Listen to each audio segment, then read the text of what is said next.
پہلے یہ ویڈیو دیکھ لیجئے، بڑی زبردست ویڈیو ہے اور مولانا شاہد مصباحی نے بڑے اچھے انداز میں سمجھانے کی کوشش کی ہے، شاید کہ آپ کے سمجھ میں آ جائے۔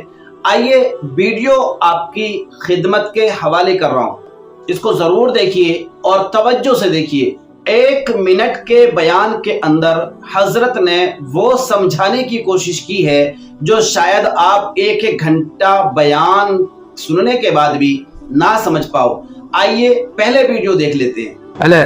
ہم غوث کے چاہنے والے ہیں، ہم لوگ حسینی ہیں، شراب پیتا ہے، قرآن کی ایک آیت پڑھنے نہیں آتا، ترجمہ اور تفسیر سے بہت دور کی بات ہے، بہت دور کی بات ہے، لیکن دعویٰ کیا ہے؟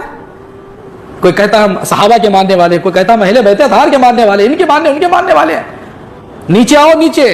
حضور سیدنا غوث پاک رضی اللہ تعالی عنہ کے اقوال میں سے ایک قول یہ ہے کہ بے نمازی کو مسلمانوں کے قبرستان میں دفن مت کرو۔ اللہ اکبر، رزلٹ سامنے آ رہا۔ بے نمازی کو یہ نہیں فرمایا غوث پاک نے کہ جو 11ویں شریف میں مرغا نہیں کھاتا ہے اس کو مسلمانوں کی قبر میں مت دفن کرو، یہ نہیں فرمایا۔ غوث پاک رضی اللہ تعالیٰ نے یہ فرمایا کہ بے نمازی کو، اس کا مطلب غوث پاک بے نمازی سے بہت ناراض ہیں، تب نہ، چونکہ یہ جملہ خوشی کا نہیں ہے، یہ جملہ ناراضگی کا ہے۔ یہ جملہ غوث کا دامن نہیں چھوڑیں گے، غوث کا دامن نہیں چھوڑیں گے، رسول کا دامن نہیں چھوڑیں گے، خواجہ غریب نواز کا دامن نہیں چھوڑیں گے۔ 11ویں کا سلسلہ چل رہا ہے، سارے لوگ 11ویں منانے میں لگے ہوئے ہیں۔ جب 11ویں کا چاند نظر آیا تھا نا، تو مجھے ایسا محسوس ہوا تھا کہ جیسے کہ اب مسجدیں بھر جائیں گی، اب رو رو کر لوگ دعائیں کرنے لگیں گے، اب مسجدوں میں زیادہ صفیں ہوں گی، اب لوگ فجر کے وقت میں، ظہر کے وقت میں، عصر کے وقت میں، مغرب کے وقت میں اور عشاء کے وقت تو لوگ روتے ہوئے نظر آئیں گے۔ میں ایسا سوچ رہا تھا، کیوں کہ 11ویں کا مہینہ آ گیا اور لوگ مہینوں پہلے سے پوچھنا شروع کر دیتے ہیں کہ حافظ صاحب 11ویں کا مہینہ کب آ رہا ہے، حضرت 11ویں کا مہینہ کب آ رہا ہے۔ تو مجھے تو ایسا لگ رہا تھا کہ بھائی جیسے عید کے ٹائم پر عید گاہیں بھر جاتی ہیں، یا جمعہ کے ٹائم پر یا جمعۃ الوداع کے ٹائم پر مسجدیں بھر جاتی ہیں، میں سوچ رہا تھا کہ بھائی مسجدیں اب بھر جائیں گی، کیونکہ جو عاشق غوث اعظم ہیں اب وہ قطار در قطار مسجدوں کی طرف دوڑ لگائیں گے۔ کیوں؟ 11ویں کا مہینہ ہے، 11ویں کرنا ہے، اور جب 11ویں کرنا ہے اور 11ویں والے کی یاد کو منانا ہے، تو میں یہ سوچ رہا تھا کہ اب بہاریں بڑی اچھی ہو جائیں گی، سما بڑا اچھا ہو جائے گا، مسجدوں میں دل لگنا شروع ہو جائے گا، نمازی بڑھ جائیں گے۔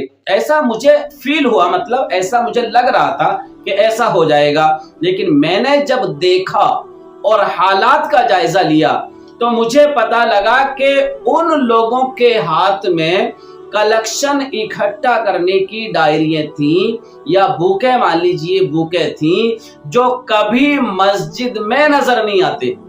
ان کے ہاتھ میں کلیکشن بکیں، اور وہ مارکیٹ میں در بدر جا جا کر کے غوث اعظم کے نام پر چندہ اکٹھا کرتے ہیں، اور چندہ اکٹھا کر کے ایک بڑی دعوت کا اہتمام کرتے ہیں، اور ہاتھی گھوڑے لاتے ہیں، ڈھول بجانے والے لاتے ہیں، عورتوں کا رش ہوتا ہے، ساری عورتیں اکٹھی ہوتی ہیں اور ہزاروں لوگوں کو کھانا کھلایا جاتا ہے۔